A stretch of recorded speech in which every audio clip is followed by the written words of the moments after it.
And way up above... Like a globe.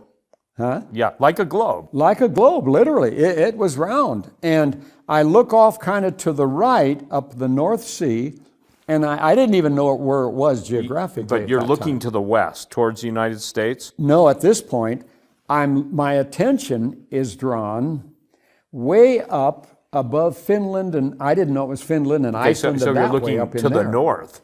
I'm literally looking at Murmansk or Archangel direction. Okay. And I see this massive military movement come around, clear down around, and then I see these submarines parked along our east and west coast so close that the light color of the sand hasn't even gone out of sight in the ocean till the nose of the submarine with the hammer and sickle symbol on it is aimed right at our cities.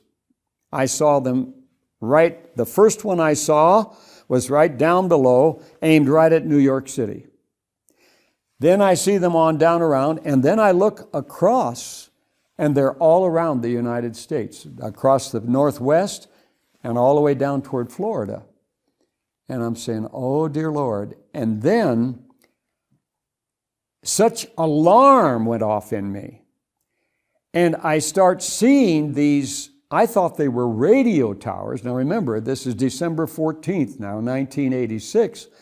I thought they were radio towers springing up all across the nation. I didn't know at that time there were no cell phone towers, but they were cell phone towers.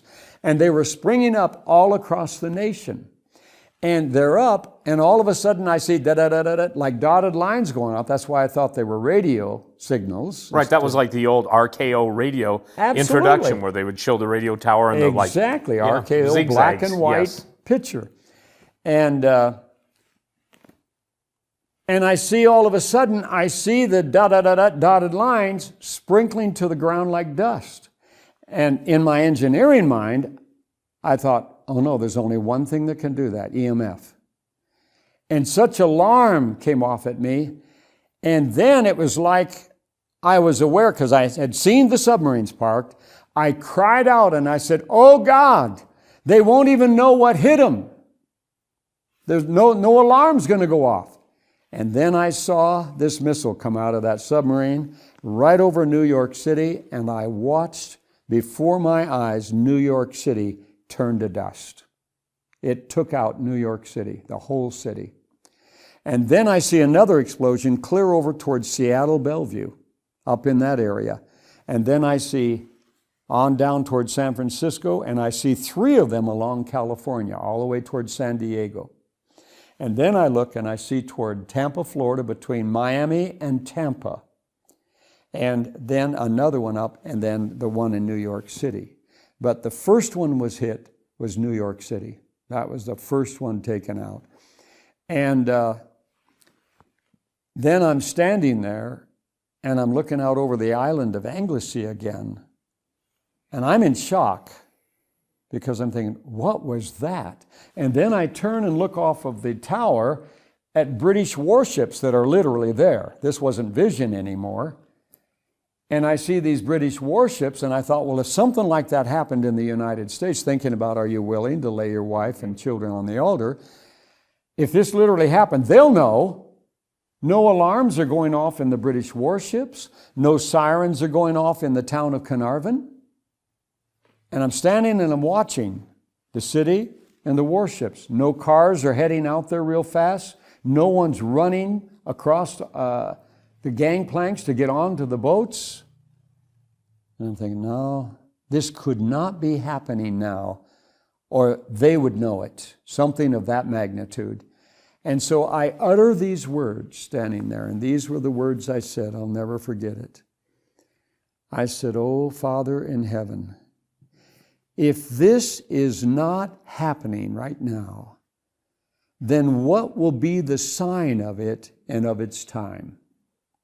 And that's when he says to me, now remember, December 14th, 1986, when Russia opens her gates and lets the masses go, the free world will occupy themselves with housing, transporting, and caring for the masses.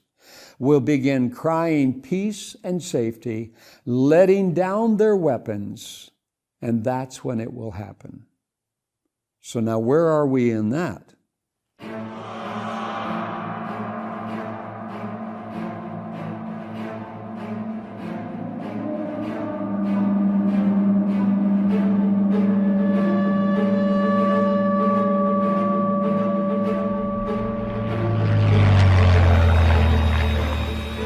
Why are political and religious world leaders taking secret trips to Antarctica?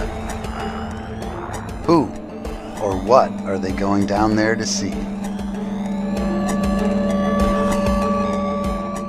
Are they taking orders from someone or something? Is there something down there that they are hiding? Find out in author and researcher Stephen Quayle's newest book, Empire Beneath the Ice: How the Nazis Won World War II.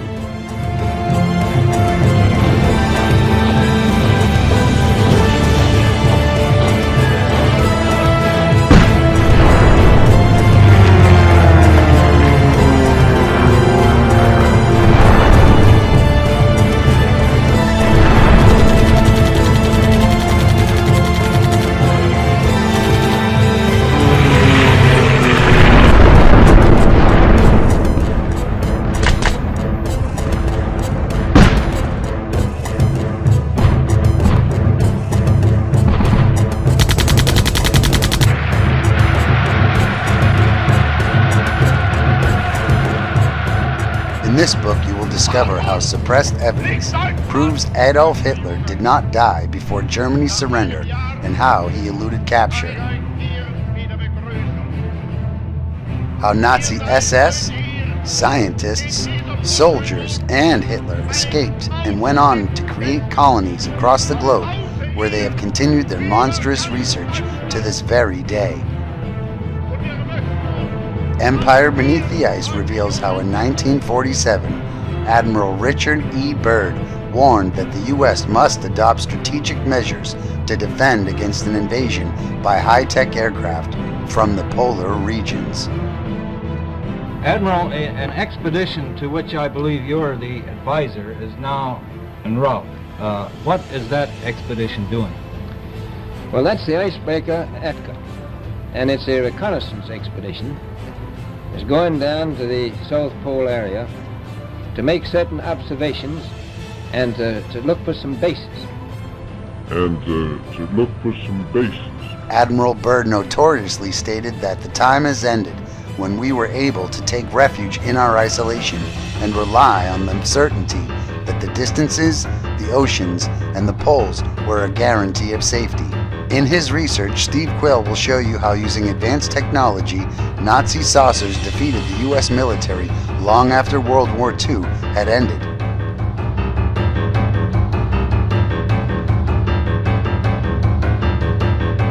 How significant portions of the NASA U.S. space program are in fact a gigantic hoax.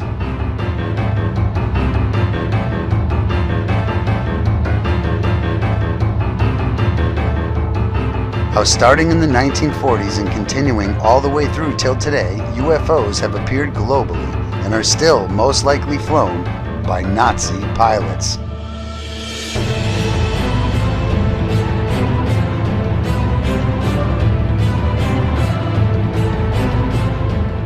Empire Beneath the Ice documents how world leaders in government, manufacturing, the pharmaceutical industry, and financial markets helped Hitler attain power and are still currently facilitating the preservation of Nazi wealth. This book will show readers how the world is secretly being controlled by a malevolent shadow government and how entire populations are being surreptitiously brainwashed. Steve Quayle documents how ancient stargates have been duplicated and are opening portals into spiritually demonic universes, and will show you how those who control our planet are laying the groundwork for a takeover by a dictator who can be biblically described as the Antichrist.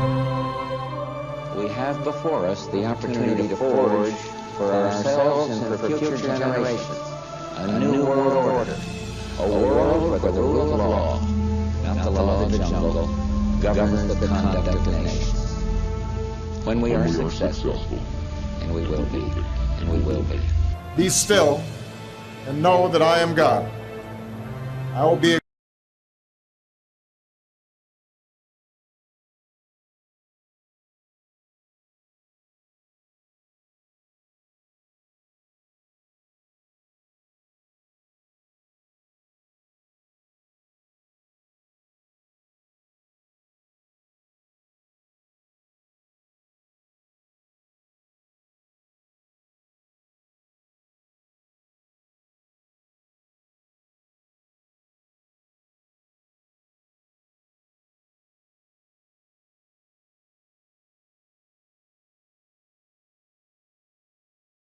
exalted among the nations.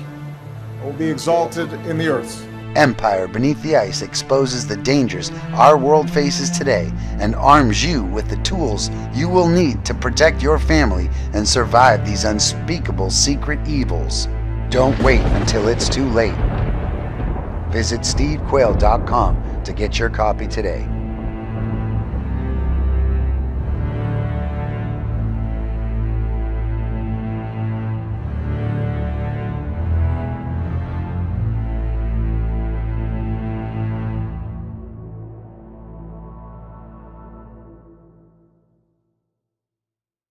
That's the troubling point right now, because it's difficult. You know, I'm just doing the numbers in my Yes. head, and that's next week is 30 years, you know, back from when you had that vision.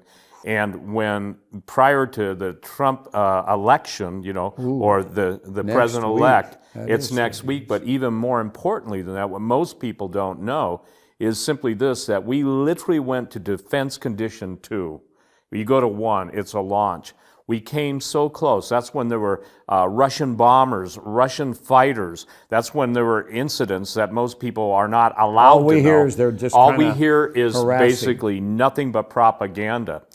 President Putin addressed the Russian parliament, if you will, and he was serious. He said, if Hillary Clinton gets elected president, now understand, the rest of the world is broadcasting this, there will be a nuclear war. Russia has a first strike policy. NATO, during that time period, was moving in nuclear weapons, you know, specific new B-62 warheads, updated. We're moving in all this stuff. And so that's when President Putin again goes on and says, look, we don't want war. But we Really? kept pushing. And see, now, as we're taping this on December 8th, now NATO is up in arms, literally, because President-elect Trump is saying, you guys in NATO are going to have to foot your own bill for your defense. Whoa. And so the thing that's incredible to me, and again, this is what's kind of, if I were to define the last 2 days, you know, of being here and getting you on the video, it would be this, is that when you were given that a long time ago, people thought, yeah, we'll be at war with Russia. And then everything died down. There was détente. Cold War was over? Up until 5 years ago, pretty much the world was saying, you know, give peace a chance. Glasnost, But then in perestroika. the last, and this is what's really important, ladies and gentlemen, the globalists, the Illuminati, they want global nuclear war. In order for Islamic prophecy to be fulfilled, they must have a nuclear war. They have to have a nuclear conflagration. And so now we see everything building up to nuclear war. We've had Russian ships sparring off with U.S. ships. We've had Iranians challenging us. Our U.S. military made war, literally made war on God. The U.S. Air Force Academy said, no more Jesus, but you can be a Wiccan, you can be a, you can be anything you want, a Druid, you know. But not a Christian. But with not a Jesus. Christian. Then the Navy did the same thing. And to my knowledge, at this point, again, the only part of our armed forces that hasn't done that is the Marine Corps. Really? That's interesting. That's really interesting. Now, if you fast forward into the coming days, we're seeing escalating provocation. U.S. is moving more material in, you know, and Russia is basically, even as you're describing your vision, Henry, there are people who are in the former Defense Department who are either forced out by the contemporary president, you know, or they have been in the intelligence community and they're sounding the alarm, and still the American people think that all is roses. So what God did, I believe, and this is important for all those people that don't think that political choices have physical consequences, President Putin, went on record to President-elect Trump saying, and Trump said, we can work together. There's no reason to have a war. Well, he's saying that. Meanwhile, the entire U.S. Government under the Obama entity is preparing to make war on Russia, make war on Russia, make war on Russia. Number one, we don't have the ability to fight a two-front war. Yeah. We just don't anymore. We can't even field 50% of the aircraft or our ships. I know, and spare our parts. most sophisticated missile cruisers go dead in the water, 3 times. These are multi-billion dollars. You know who built the fire control systems for them? Chinese electronic firms. And then, if you think that's great, we basically can't even field our new, multi-billion dollar fighter plans, or fighter planes, and their plans, they're flawed. Our pilots are passing out through lack of oxygen and everything else. Guess who built the systems for those? China. So here's the thing. A lot of people have got to understand this. The miraculous, even 30 years ago, you did not know that you'd be, in the literal time frame, okay, where it was so close. And here's what I think is important for people to understand. Because God loves His creation, He warns and warns and warns. And because His people pray, would you share, if you would, with the audience? This is a pretty amazing story. You've been in Korea, you've been in Taiwan, you've been in Japan over the last 90 days. And would you please share, because this is so mind-boggling, that the people there are gathered in huge prayer meetings, and what were they praying for at that time of the greatest amount of potential for nuclear confrontation in World War III? They're crying out for America. They're praying for America. They're crying, I mean weeping and crying for America. They know if America falls, Japan, Korea, Taiwan, they're in trouble. They know that. They know that better than Americans do. They trust our line of defense. They know they are no match for Russia or China. They know that beyond the shadow of a doubt. And they respect and appreciate America's defense. They beg for American defense to stay in their country. Taiwan hasn't had the luxury of that. We've had our aircraft carriers and are over there in that area, but we're not in their territorial waters. But the thing is, for the first time in 35 years, President-elect Trump contacts the president of Taiwan, and the Chinese flip out, fly nuclear bombers and nuclear fighters over. And again, the thing is that the statement that he made just recently says, American foreign policy no longer has to go in and conquer and overthrow other nations. Now that is so contrary to the globalists, to the Illuminists, but I think it's God's faithfulness to show that literally that there is a motive behind war that's not preserving your countrymen. Absolutely. And now the entire military at this point in the United States is being trained to think that the domestic terrorists or anybody other than globalists are the ones that they're the enemy. Yes. So it's amazing that the Japanese believers, the Taiwanese, and the Korean believers are literally in anguish over the United States. Well, the United States, in my opinion, there's a lot of people praying, and there's a lot of people interceding, and there's a lot of people repenting, but they get what's at stake, and we don't as a nation yet. Is that an accurate statement from your perspective? Yeah, very accurate. I was just in Korea. They're begging them to bring the anti-missile system over there because of North Korea and Kim Jong-un and his threats. And I don't know if it's happened yet or not, but Kim Jong-un of North Korea is saying, don't bring that in here, or before you can get it set up, we'll attack. Is threatening. So there are things heating up, and what you just said about Taiwan, after Trump took that call, Chinese bombers are circling Taiwan, the island of Taiwan. And these are bombers that are fully armed. And they're fully armed with nuclear weapons. They're fully armed as a threat to Taiwan. And While I've been over in Taiwan numerous times in the last years, it's been a major issue again and again of demonstrations in Taipei and around the cities of Taiwan, not to allow China to fly its commercial airliners over Taiwan because the people say, we don't trust China. How do we know it's a commercial airliner?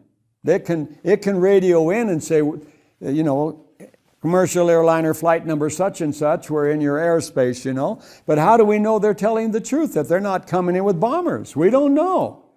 And so that is a very serious issue in Taiwan. The people of Taiwan are very concerned about how close China gets. What about Japan too? Because Japan and the Sino-Japanese, the Chinese-Japanese tension, the history of, they hate each other, okay? They do. An interesting story, one of the gentlemen who listens to the radio program called in, and he was teaching Chinese pilots at a very famous airline pilot training school. Daryl knows this to be true too.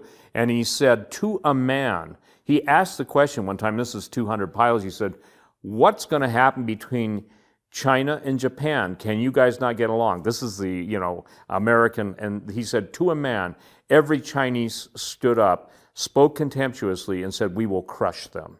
Whoa. Now, Japan had a previous doctrine where they wouldn't embrace nuclear war, and even their military was only allowed to be a certain size. Right. But now, as the United States is no longer... rescinded. Yeah, everything's changing. Mm-hmm. So it was interesting. Caspar Weinberger wrote a book, you know, former defense secretary, and he talked about the coming war with Japan, that the United States would go to war with Japan. Now, that no one could even begin to understand that.